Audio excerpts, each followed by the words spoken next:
You're listening to PetLifeRadio.com.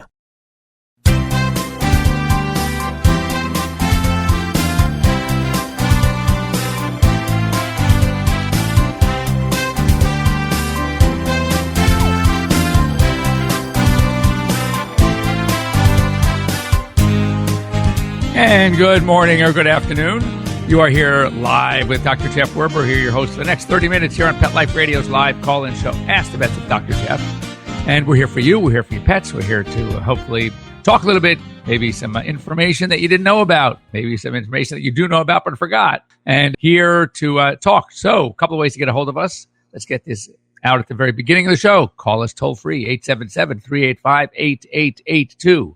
Once again, that's 877-385-8882, toll-free. Doesn't cost you a dime, free advice, no reason not to use it. Also, another great way to join us is to go online to PetLifeRadio.com, click on the Ask the Vets with Dr. Jeff tab, scroll down to a link to a Google Hangouts, and you can join us live here in Google Hangouts. Hopefully your phone has your camera on, your computer has your camera on, and we can talk right here as if I'm sitting in the same exam room with you. So, and that's the point of our show, is to answer your questions, have you ask them, clear things up a little bit, and give you some things to think about that you probably weren't aware of. We're here thanks to our sponsors. Number one is Bravecto, a 12-week protection in one great, tasty, chewable treat for fleas and ticks. It's amazing. Number two, More Than a Cone. It's just Kong Veterinary Products, More Than a Cone events, raising awareness of animal welfare through the arts. Really cool events, big fundraising. So we want to thank them as well. And Save This Life Microchip, turning basically your basic microchip into a GPS. That's really cool. So anyway, I want to talk about a few things. As you know, I like to go through some Animal Smart Brief. That is the publication from the American Veterinary Medical Association. Just kind of news around the world, around the industry. And a couple of stories caught my eye. And then we're going to get into something that I really wasn't planning on talking about this early, but I know as I was walking outside yesterday at 95 degrees, this morning here in Los Angeles, here it is 9 o'clock. It's already close to 90. It's like 87 degrees already. So the hot weather in many places is either already upon us or it's going to come probably within the next month or so. We are, let's see, today is the 21st. We are 1 month, 4 weeks away, 4 weeks and 3 days away from summertime. So it does hit us quickly. And late May, June, we already start with the very hot weather. So we want to talk about summer safety tips for your pets as well, kind of the do's and don'ts. I'm still very surprised at how many people don't get it. I'm out and about already here in Los Angeles where it's in the 90s, and I see cars parked, even with the windows cracked with a dog inside. I'm going, are you nuts? So we're going to talk about that. Anyway, just some basic news, and I like this one. In Texas, there's a bill before the Texas Senate that it's to strengthen animal cruelty penalties. Two, that if someone is convicted of animal cruelty, that's up to a third-degree felony, which is anywhere from 2 to 10 years in prison. So hopefully that will stop things. Also, apparently, and I don't necessarily get it, but in Gaza and the Strip, the new ban on walking dogs in public. And the problem is that a veterinarian in Gaza is concerned that and the reason is to protect people and children. So I'm not sure that would fly here. I don't think we have those kinds of dogs roaming the streets. And these are dogs apparently on a leash. They don't even allow people walking their dogs on a leash. So what does that mean? That means is that, according to this veterinarian, there's a problem. These people don't want to bring their dogs to the veterinarian. So his fear is, and justifiably so, that there are going to be a lot more sick animals that aren't going to go for help because of this ban. So I'm not sure about the logic about that one, but just wanted to let you know. Hurricane season. Now, again, nothing that I have to worry about here in California. However, as a native New Yorker, I do remember going through some hurricanes. So just as a word of warning, preparation is the key. So make sure that you have pet supplies packed up, ready to go. Any medications that your pets might be on, ready to go. Food and water. And remember that many, if not most, shelters will not allow pets. So if there is hurricane predicted in your area, and that's one good thing that it's a benefit you guys have about hurricanes. You see, here in California, we have earthquakes. but we don't get a warning. I mean, you get no warning whatsoever, except, the rumbling in your bed at 5 a.m. when it hits or whenever it does hit. So at least with a hurricane, the weather forecasters can give you a day or two notice. So when you get that notice, if you get that notice, it might be a good idea if you have family that outside of this hurricane range, see if you could take your dogs there, take them to a veterinarian that also may be outside. But just remember, I remember we used to have our basement and we used to go down there, so we didn't have to evacuate. But if one does or if you do, remember that the shelters, many of them don't allow pets. And then I thought this was cute because I have quite a few cats, 6 to be exact, and 2 or 3 of them are pretty big. But this one caught my eye. Omar. Omar is a 3 foot 11 inch. That's almost 4 feet long, big orange long haired tabby in Melbourne, Australia, that right now is being considered to take the record away from a 3 foot 10 and 1/2 inch long cat that is from the United Kingdom. And Omar, it just might be the new Guinness Book of World Records longest cat.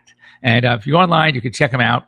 Omar from Melbourne, Australia. He's really cute. He's a big long hair orange tabby, domestic long hair. And anyway, that's a big cat. They didn't say how much he weighed. I'm sure it says somewhere on the website. I didn't see it, but it would be interesting to know how much Omar weighs in at, because that's a big boy. Anyway, if you have any big cats, like really big, my biggest was 22 pounds. That's a pretty good size. He's a good boy. 877-385-8882. Way to get a hold of me, 877-385-8882. You can also reach us here at Google Hangouts. So one of the things that this other story, and this is coming out of one of the veterinary schools, and the question is, are all dogs good running partners? And, if you're out there, if you're an athlete and you like to run, you want to take your dog with you, which is a great bonding experience. But are all dogs meant to be running partners?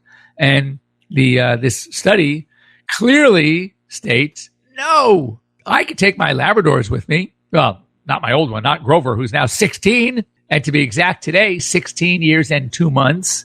And he is one amazing dog.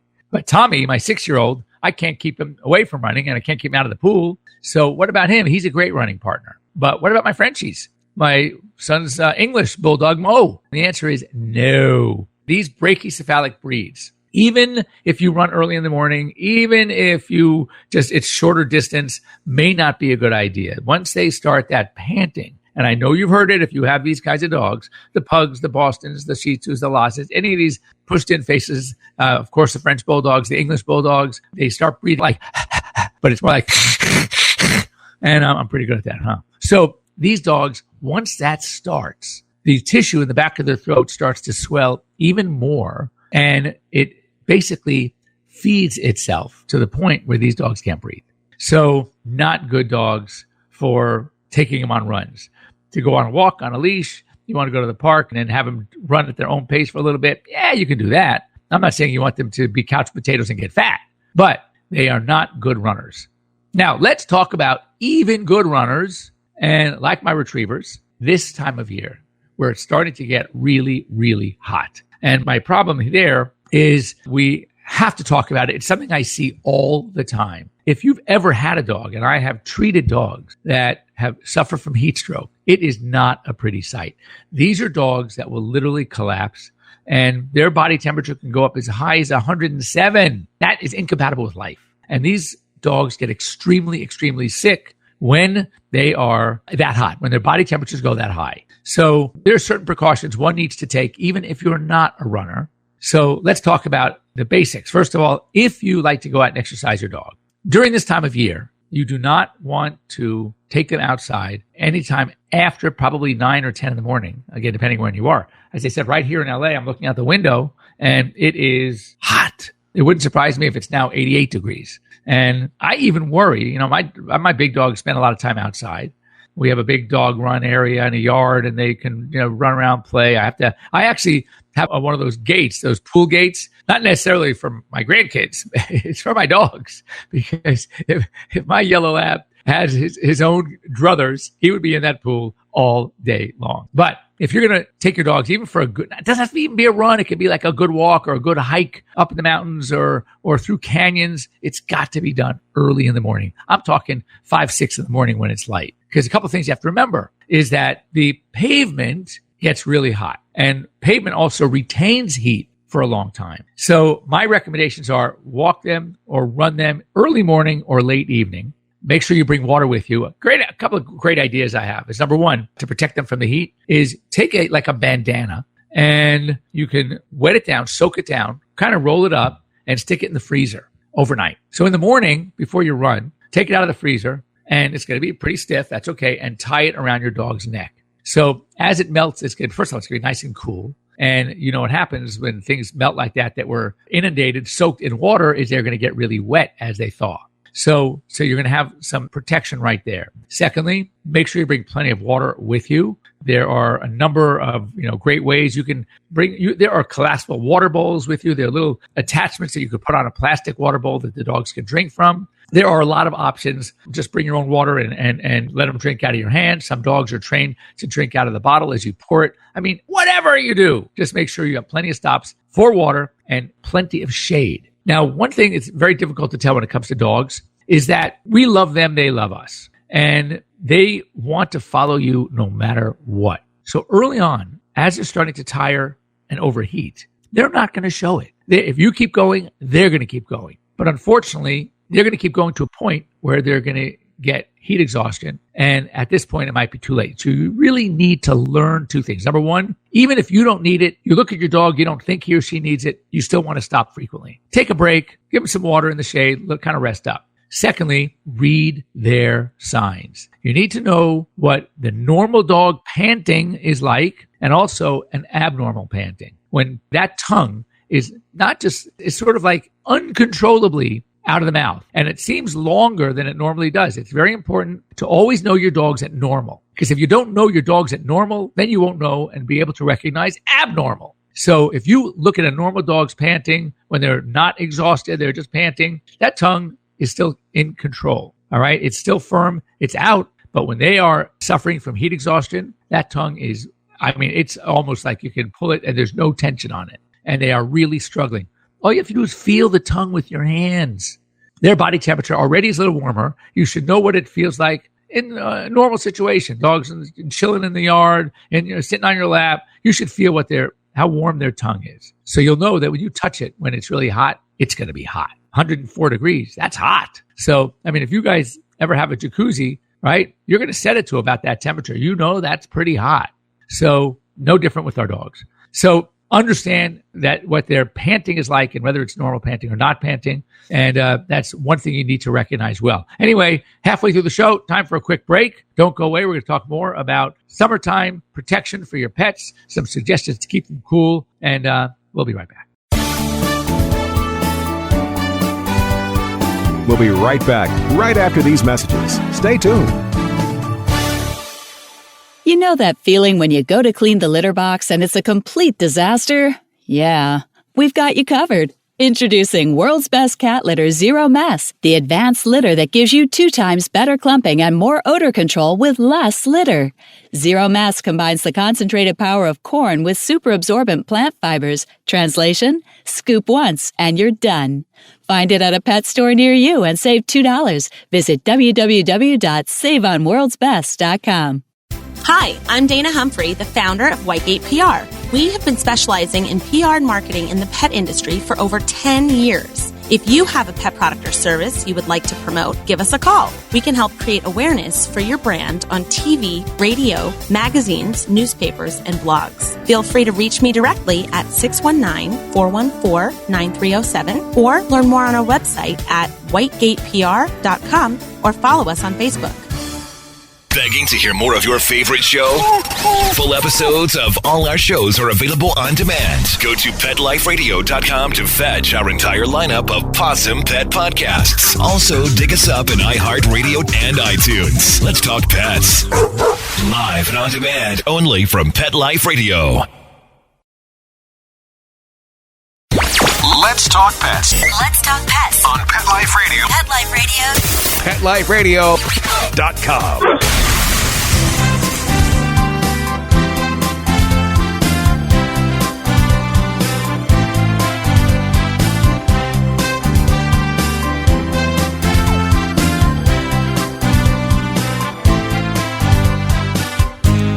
And welcome back. You're here live with Dr. Jeff Werber.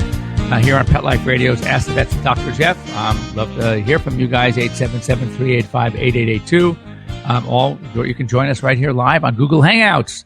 Go on to PetLifeRadio.com, click on the Ask the Vets with Dr. Jeff tab, and scroll down to the Google Hangout link. Click on it and join us right now. Anyway, we're talking about summertime safety for pets, running, exercising your pets. When is the best time? We talked about early in the morning, making sure plenty of stops, water with you, read your dogs, make sure you understand your dogs. Another good time to exercise is late in the evening after the sun is down or on the way down, and it cools down a little bit. Now, I know a lot of parts of the country, especially humid areas, even though the sun is down and it could be 9 o'clock at night, it still could be 90 degrees. So again, you really need to exercise caution and good judgment. One thing to keep in mind, and I mentioned it when we talk about running partners, pavement, black asphalt, they retain heat for way longer than the sun goes down. So the sun may drop down at 8 o'clock, 8:30, and that pavement could be hot till 10 p.m. So a good idea is to look for some sort of foot or pad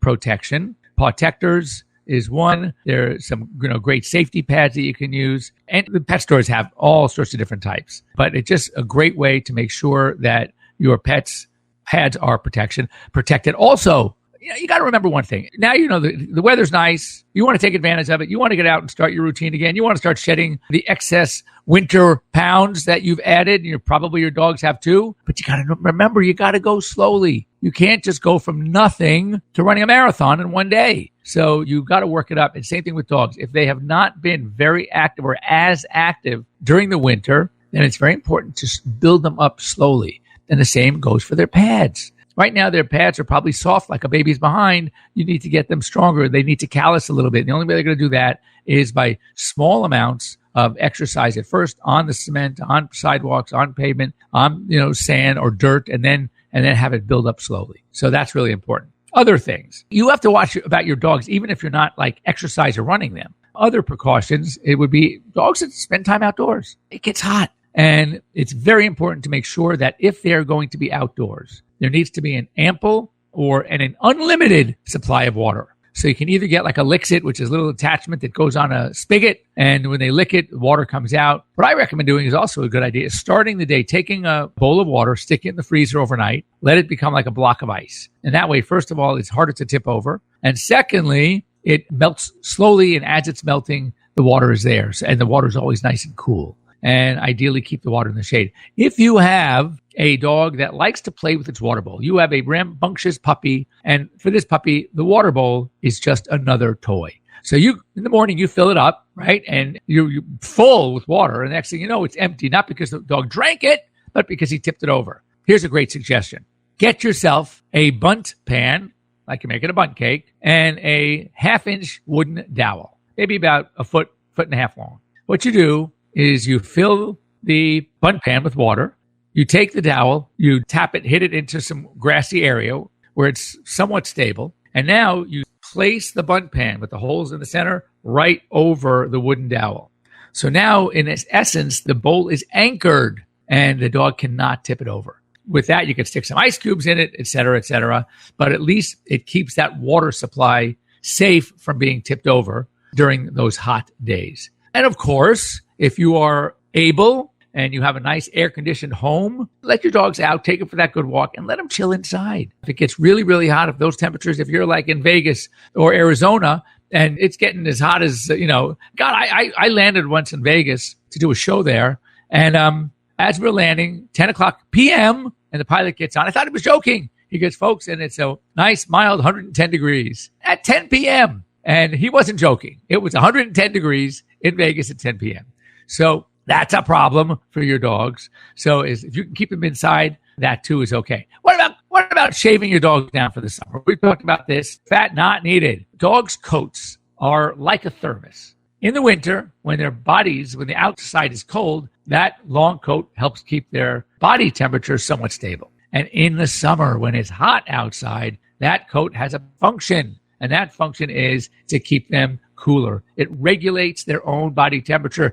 Put an iced beverage into a thermos, it stays cold. Put your hot coffee into the thermos, it stays hot. So that's the job of a coat. If the coat is not healthy, it's very matted, then that's a different story. You need to see your veterinarian. Together you decide what's best. I've talked many times about this. You've heard many times. But what about the cars? You want to take your dogs with you, and they're used to it. They go to work with you. You're doing an errand. You want to take your dog along with you. That could be fine. However, think about this. We already talked about a dog's temperature. Dog's temperature is up to 102.5, maybe even 103 if they get excited or a little overheated. If they get a lot overheated, okay, now their body temperature is 104, 105. So when you put your hand in front of their face and they're panting in front of you, you feel that 104, 105 degree temperature. So picture this. They are at this stage and they're inside in a parked, covered garage, right, with the windows cracked. You don't want anybody taking your dog or stealing your car. You're going to open the windows a little bit. And that dog is there, and you think, well, look, it's in the shade. It's nice and relaxed in here. So we're going to leave him in here for 15, 20 minutes. Guess what? That car can overheat to over 120 degrees in 14 or 15 minutes.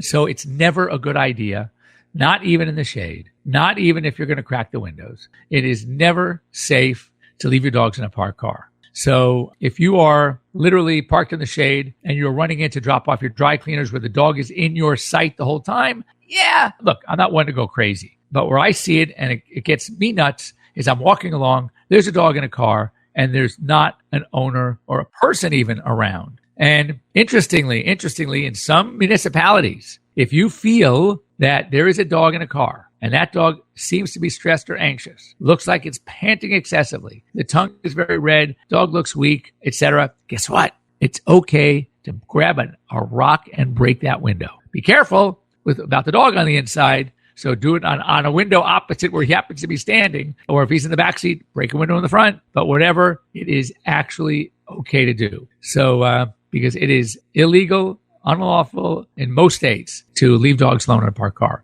So if you see it and you are concerned, act accordingly. If there's a business right in front or, by the car, you can run in and say, hey, anybody know anything about this dog in this car or whatever? I mean, obviously, we don't want to ruin someone else's property unnecessarily. If you think this is a panic situation and this pet is panicked, then you can do it. Next up, rattlesnakes. Depending on where you live, this is the time of year that people love to hike in mountains and canyons, and there are snakes. So a couple of things I recommend. Number one, there is a rattlesnake vaccine I recommend. Not for everybody. It's only for those people, and you know who you are, that have been places and you know that rattlesnakes are a possibility.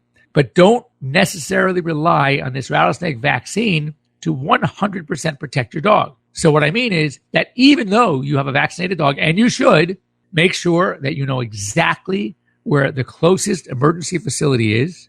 You want to call them first and make sure that they stock the rattlesnake anti-venom. It is very expensive. It does not have a very long shelf life. So most veterinary hospitals that are not in an area are not going to buy this expensive anti-venom just to sit on a shelf until it goes bad and wasted money. But emergency facilities or large hospitals that are near places that rattlesnakes are a potential problem probably do stock it. So make sure you should call those veterinary hospitals in advance to make sure that they do have rattlesnake anti-venom. Anyway, I know there's a lot to cover here when it comes to summertime, heat prostration, exhaustion, etc. If your dog collapses, you need to bring him to that closest vet as soon as you can. Do not pass go. Do not stop. Collect $200, whatever the monopoly figures are. Just go straight immediately to the hospital. So anyway, if you have any questions, you can always get a hold of me here at Dr. Jeff, drjeff at PetLifeRadio.com or Dr. Jeff, drjeff at drjeff.com.